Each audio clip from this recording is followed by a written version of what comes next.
دنیا چیلنج ہے ہمارے لیے، خزانہ ہے علم کا، لیکن اسی وجود کو فائدہ پہنچاتا ہے، پر اس وجود کے دو جز ہیں، ایک ہے جسم اور ایک ہے روح، اور جب دونوں ایک جگہ موجود ہے تو وجود مکمل ہو گیا۔ اب اس جسم کی جتنی ضرورتیں ہیں ان کو پورا کرنے کے لیے رب تبارک و تعالیٰ نے ان تمام ضرورتوں کو مٹی سے پورا کیا، اس لیے کہ اس جسم کو اللہ نے مٹی سے بنایا۔ اس لیے آپ دیکھیں گے کہ اس کی تمام تر ضرورتیں مٹی سے پوری ہو رہی ہیں، ہے نا؟ یہ بھی ہمارا ہی ہے، کسی اور کا تو نہیں، اور ہماری ذمہ داری بنتی ہے، جسٹس تو یہی ہے، انصاف تو یہی ہے کہ ہم اس کا خیال رکھیں اور اسے تندرست و توانا بنائیں۔ اور کس چیز سے اس جسم کو فائدہ پہنچے گا؟ اگر علم نہیں ہے تو پھر کیا کریں گے؟ نقصان بھی پہنچا سکتے ہیں، انجانے میں ہی صحیح کہ لا علم ہوئے ان چیزوں کا استعمال کر لیں گے جس سے اس جسم کو نقصان پہنچ سکتا ہے۔ اور اگر ہمیں علم ہے کہ کیا کیا چیزیں ہمارے جسم کو فائدہ پہنچائیں گی تو اس سے ہمارے جسم کو تندرستی ملے گی، توانائی ملے گی۔ یہ خود اپنے آپ میں ایک کائنات ہے، اور اس میں ہر آرگن اپنے اپنی جگہ پر اپنا اپنا کام کر رہا ہے۔ بنایا کس نے؟ رب نے، خالق وہ ہے۔ تو اس کی بنائی ہوئی چیزوں کو جب ہم جانیں گے تو کس کے قریب جائیں گے؟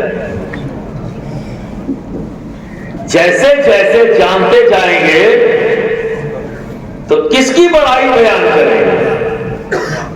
اور ایک مسلمان، ایک مومن ہونے کے ناطے ہماری ذمہ داری ہے کہ ہم اپنے رب کی حمد و ثنا بیان کریں۔ کوئی لمحہ خالی نہ ہو جس میں کہ ہم اپنے رب کی حمد و ثنا بیان نہ کریں۔ تو یہ بھی تو ایک ذریعہ ہے۔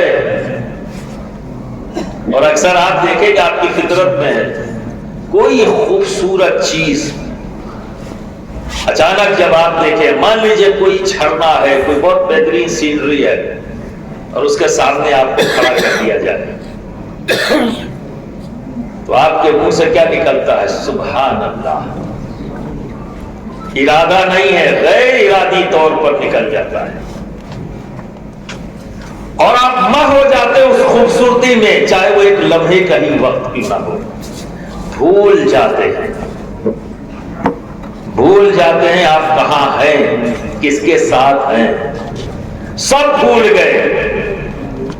اس خالق کی خلق کردہ چیز میں ایسا مہ ہوئے، وہ چاہے وہ ایک لمحہ ہی کیوں نہ ہو، اور پھر نکلا زبان سے سبحان اللہ۔ اس میں کوئی ملاوٹ نہیں ہے،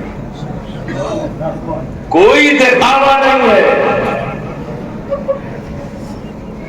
پیورٹی کے ساتھ اس رب کی پاکی بیان کی ہے، اس کی بڑائی کو ایکسپٹ کیا ہے۔ اس میں کوئی دکھاوا نہیں، کوئی ریاکاری نہیں۔ برادران ملت اسلامیہ، اب دوسرا جز ہے روح۔ یہ بھی ہماری ہے، کسی اور کی نہیں، ہمارے جسم، اور دونوں کا ہمیں خیال رکھنا ہے، دونوں کی ضرورتیں ہیں۔ روح کی بھی ضرورت ہے اور جسم کی بھی ضرورت ہے، اور دونوں ضرورتوں کو پورا کرنے کے لیے علم کی ضرورت ہے۔ جب تک علم نہیں ہوگا دونوں کی ضرورتوں کو ہم پورا نہیں کر سکتے، نقصان میں رہیں گے، روح بھی کمزور ہوگی اور جسم بھی کمزور ہوگا۔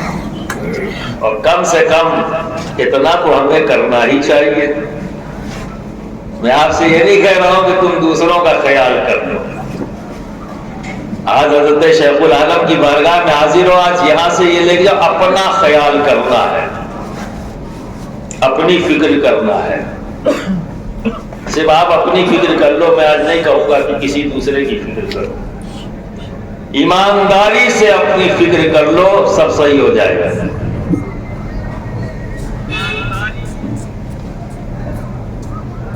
کیونکہ یہ دونوں آپ ہی کے ہیں، کسی اور کے نہیں. جسم کا بھی آپ کو خیال رکھنا ہے اور اپنی روح کا بھی خیال رکھنا ہے. اور دونوں علم مدرسے سے ملتا ہے ایک وقت. کمزوری کیا ہو گئی؟ غور و فکر کرنا چھوڑ دیا.